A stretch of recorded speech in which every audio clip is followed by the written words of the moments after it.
নমস্কার। ভিডিওর শুরুতেই আমি জানাবকে বলবো যে আপনি প্লিজ কন্ট্রোল করুন কলকাতা কর্পোরেশনকে, এবং আপনি ঠিকমতো কন্ট্রোল করছেন না বলে তার একটা বড় ইম্প্যাক্ট পড়ছে রিয়েল এস্টেটের ওপর। কী ধরনের রিয়েল এস্টেটের ওপর ইম্প্যাক্ট পড়ছে? 25 ইয়ার্স প্রায় এক্সপিরিয়েন্স এই কলকাতা কর্পোরেশনের ওপর কাজ করে কিভাবে পরিবর্তন হচ্ছে, এবং এই কলকাতা কর্পোরেশন এবং বিভিন্ন দপ্তর যারা বিল্ডিং প্ল্যানের অনুমোদন দেয়, আমি বিশেষ করে ধরছি যে রিয়েল এস্টেট বিজনেসকে, যে তারা কতটা ক্ষতিগ্রস্ত হচ্ছেন, এবং কোটি কোটি টাকা ইনভেস্ট করার পর যেটা দাঁড়াচ্ছে যে কোম্পানিগুলো লিকুইডেশনে চলে যাচ্ছে। যারা ভালোভাবে সব কিছু করে বিজনেস করতে চায়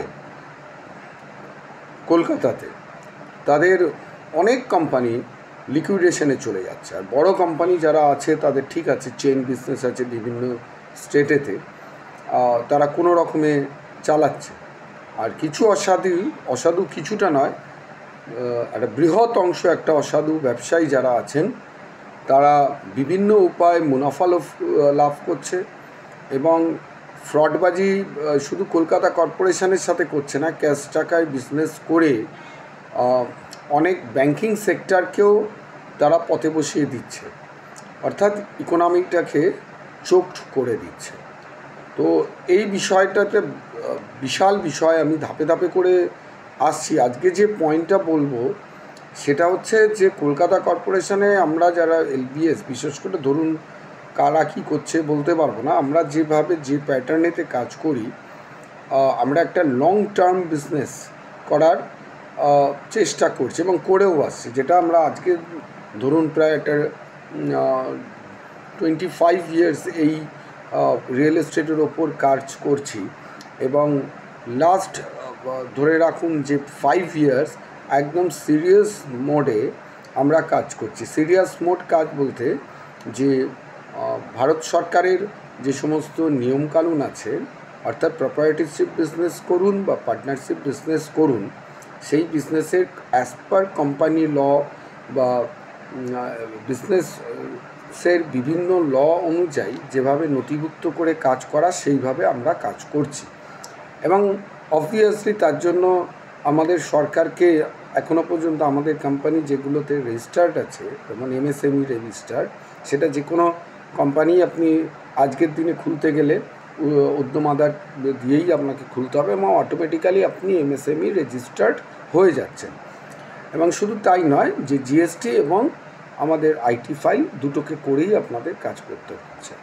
তো এইসব ক্ষেত্রে যেটা হচ্ছে, ভারত সরকারের বিভিন্ন নীতি পরিবর্তন করেছে, বিশেষ করে ফাইন্যান্সের ওপর, যে কত টাকা আপনি ব্যাংক থেকে তুলতে পারবেন, কত টাকা আপনাকে সিকিউরিটি ডিপোজিট হিসেবে রাখতে হবে, বিভিন্ন নিয়ম, সেগুলো পরেরবারে এই ধাপেতে আসবো।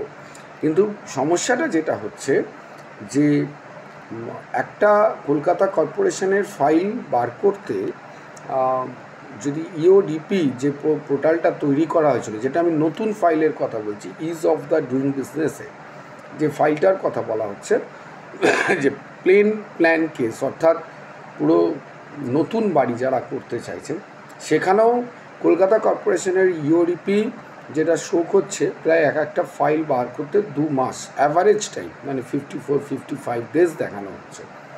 এটার নেবে এসে এটা হওয়া উচিত 15 থেকে 20 দিন, কিন্তু অ্যাভারেজ ফাইল যেগুলো ইওডিপিতে, আমার অভিজ্ঞতা থেকে বলছি, যেগুলো একদম মানে যে জমি পেপার থেকে শুরু করে বিভিন্ন যে ডকুমেন্টেশনগুলো প্রয়োজন বা ডকুমেন্টসগুলো প্রয়োজন, সেইগুলো দিয়ে যখন আমরা কাজ করছি, তাতেও সেই ফাইল বার করতে লাগছে 60 ডেজ।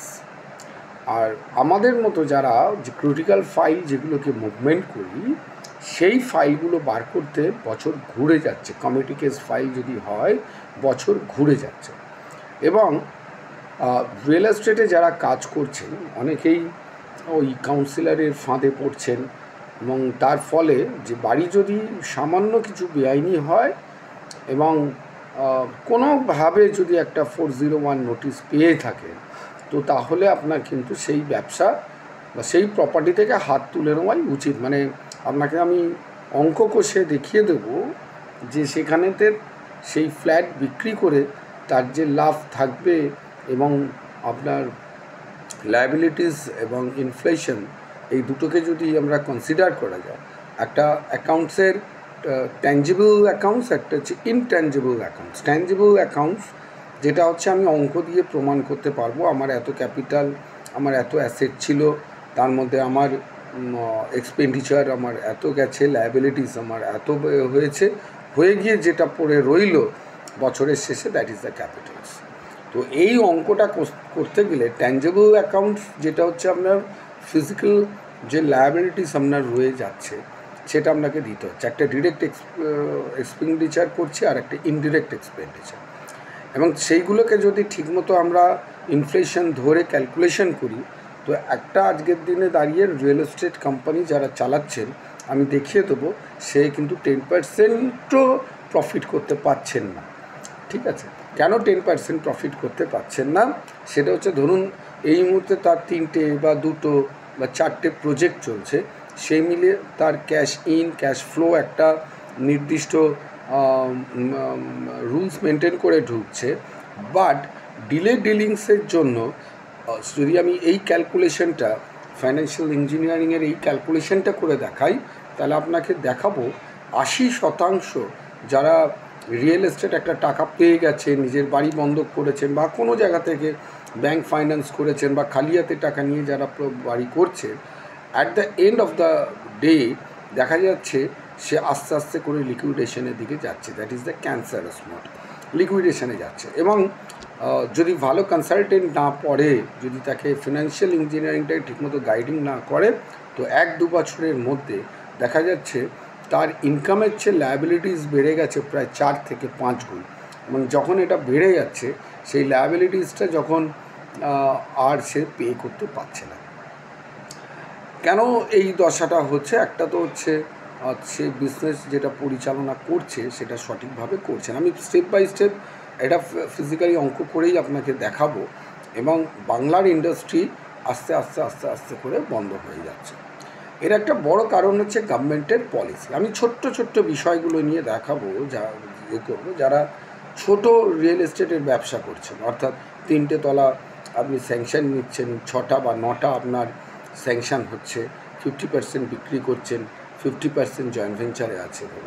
এই ধরনের মানুষগুলোকে আমরা দেখাবো যাদের ফিনান্সিয়াল ইঞ্জিনিয়ারিংয়ের অ্যাকাউন্টসটা যারা মেনটেন করেন না ঠিকমতো, বা আমি যেভাবে বলছি সেই মতো চিন্তা করেন না। হয়তো একটা ছেলেকে রেখে দিলেন, ক্যাশ ইন ক্যাশ আউট এইটুকুনি শুধু আপনি দেখছেন, বাট যে লায়াবিলিটিস অ্যান্ড দ্য অ্যাসেট এই দুটোকে নির্ণয় করার যে প্রযুক্তিগুলো আছে বা ডেটা অ্যানালাইসিস করে আজকের দিনে দাঁড়িয়ে যে ট্রেন্ডিংয়ে আপনার বিজনেস চলছে, মার্কেট কোন ট্রেন্ডিংয়ে আছেন, সেই ট্রেন্ডিং অবধি যদি বিজনেস আমি নিয়ে যাই, তার যে গ্রাফটা আপনার ইন ফিউচারে কী ইন্ডিকেট করছে যে আপনার বিজনেসটা প্রফিটের দিকে রান করবে না আপনার বিজনেসটা লিকুইডেশনে চলে যাচ্ছে। তো এইটা একটু সময় লেগে গেল ধরুন এই ইন্ট্রোডাকশানটা। কিন্তু কলকাতা কর্পোরেশনের গল্পটা যেটা হচ্ছে যে ফার্স্ট যেটাকে কন্ট্রোল করতে হবে সেটা হচ্ছে অর্থটা। কনসালটেন্ট আমরা যখন কাজ করছি, আমার অ্যানালাইসিস করে যেটা দেখছি, যদি আমার 2 লাখ টাকার একটা স্যাংশন থাকে, তো ডিপার্টমেন্টকে খরচা করতে হচ্ছে প্রায় নিয়ার অ্যাবাউট 1.5 lakhs স্ট্রেট ওয়েতে ডিরেক্ট খরচা করতে হচ্ছে। যদি ফাইল যদি আপনার একদম যদি ক্লিয়ার থাকে, তাহলে সেই ফাইলের ক্ষেত্রেও আমাদের এই 1.5 lakhs চলে যাচ্ছে। কেন? ডিলে ডিলিংসের প্রসেসে কীভাবে আসছে, কেনভাবে আসছে, কোন ডিপার্টমেন্টে কত টাকা যাচ্ছে, সেগুলো আপনাকে মোটামুটি একটা ইঙ্গিত দিয়ে দিচ্ছে। আর যদি কমিটি কেস থাকে, বড় কেস থাকে, ফায়ার থাকে, আরবান ল্যান্ড সেলিং থাকে, ইত্যাদি বড় কেস থাকে, অনেক কেস থাকে, বিভিন্ন দপ্তরের রিল্যাক্সেশন করতে হয়। এবং যদি সেটা মেয়রের কাছে যায়, সরাসরি বলছি কালীচরণের কাছে যায়, সে ফাইলের সত্যি কথা বলতে কি আমরা রেট কোট করতে ভয় করি যে কত টাকা আমায় শুধু ডিপার্টমেন্টে খরচা করতে হবে, তবে গিয়ে যে আমি অ্যাসেটটা, ধরুন আমি একটা 10 লাখ টাকার কাজ ধরেছি, that is my the asset. যদি আমি এই কাজটা করে দিতে পারি আমি 10 lakhs পারবো। বাট দ্য লায়াবিলিটিস, যখন পার্টি আমাকে পেমেন্ট করছে সেটা আমাকে লায়াবিলিটিসে চলে যাচ্ছে, কারণ আমি কাজটা করতে না পারলে তাকে রিটার্ন ব্যাক করতে হবে মানিটা। তাহলে আমাকে কী করতে হবে, আমাকে অ্যাসেটটাকে বানাতে হবে, অর্থাৎ 10 lakhsটাকে আমাকে নিয়ে আসতে হবে আমার ঘরেতে। সেটা নিতে গেলে আমাকে ক্যাপিটাল এক্সপেন্ডিচার করতে হচ্ছে, অর্থাৎ ডিপার্টমেন্টের সাথে লিয়াজনিং প্রসেস, সেখানে যে পরিমাণ খরচা, একটা দুটো যাচ্ছে, একটা ডিরেক্ট এক্সপেন্স হচ্ছে আর একটা ইনডাইরেক্ট এক্সপেন্স হচ্ছে। ডিরেক্ট এক্সপেন্স হচ্ছে ডিপার্টমেন্টকে আমাকে একটা কস্টিং আছে প্রত্যেকটা, এটা ভারতবর্ষ কেন সারা পৃথিবীতে এই ধরনের লিয়াজনিং প্রসেস, সেখানে তো আপনাকে মানি মুভমেন্ট করতে হবে, সেখানে বার্গেন বা নেগোসিয়েশন ম্যানেজমেন্টের বিভিন্ন যে টুলস আছে করে একটা জায়গায় আনতে হবে। অ্যান্ড দ্য সেকেন্ড ওয়ান হচ্ছে ইনডিরেক্ট প্রসেস। ইনডিরেক্ট প্রসেসটা হচ্ছে গভর্নমেন্ট পলিসির ওপর আজকে দীর্ঘদিন, ধরুন একটা ফাইল টাকা দেওয়ার পরেও সেই ফাইলটার রিপোর্টিং করে আসতে যে সময়টা লাগছে, সেই সময়টার যে টাইমটা আসছে সেটা যদি আমি মানিটারিতে কনভার্ট করি, এটা মানিটারিতে কনভার্ট করার প্রসেসটা কি, এক একটা কোম্পানির লায়াবিলিটিস এক এক রকম। যে কোম্পানিকে চালানো হচ্ছেন, যে মেম্বাররা আছেন কোম্পানির মধ্যে, তাদের পার্সোনাল কিছু লায়াবিলিটিস থাকতে পারে। সেই লায়াবিলিটিসটা যদি হিউজ থাকে, তো সুতরাং এই যে এক মিনিট আপনার নষ্ট হচ্ছে, প্রত্যেকটা মিনিটে সেই লায়াবিলিটিসটা তার ঘাড়ে চাপছে। And that is the economic condition, যেটা যে অ্যাসেট অ্যান্ড লায়াবিলিটি এরা প্রত্যেক সময়ের সাথে সাথে পরিবর্তন হচ্ছে।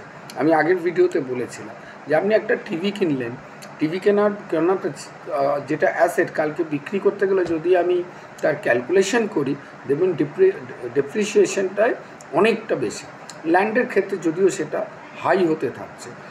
তো সবে মিলে যদি আমি দেখি, সো দ্যাট কোম্পানিকে ইন্ডিকেট করছে যে তোমার প্রফিট জেনারেট করছে না।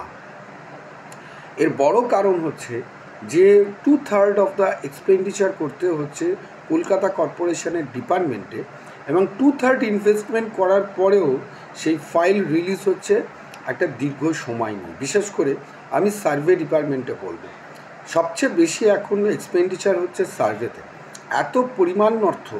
তারপরেও আজকে প্রায় 4 থেকে 5 দিন ধরে তাদের সফটওয়্যার বন্ধ হয়ে পড়ে থাকছে, কেন সফটওয়্যারটাকে রিবিল্ড করা হচ্ছে, রিকনস্ট্রাকশন করা হচ্ছে। এবং বিভিন্ন জায়গায় আপনি একটা দপ্তরে যদি ডিপ্রাইভ চলে, তো তার হায়ার অথরিটিকে যদি দেখান, মানে সেও কোনো লোকাল অ্যাকশন নিচ্ছে না।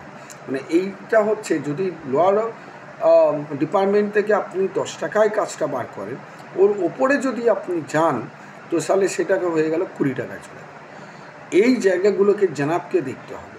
যদি আপনি মনে করেন যে আপনি বলেছিলেন যে আমাকে কলকাতাকে বাঁচাতে দিচ্ছেন না, কিন্তু আপনি তো এখন যে পলিসিতে যাচ্ছেন তাতে কিন্তু কলকাতাতে মানে কলকাতাকে বাঁচানোটা, মানে আপনি সুস্থভাবে কাজ করেও যেটা করছেন, সেখানে কলকাতা তো বাঁচবেই না।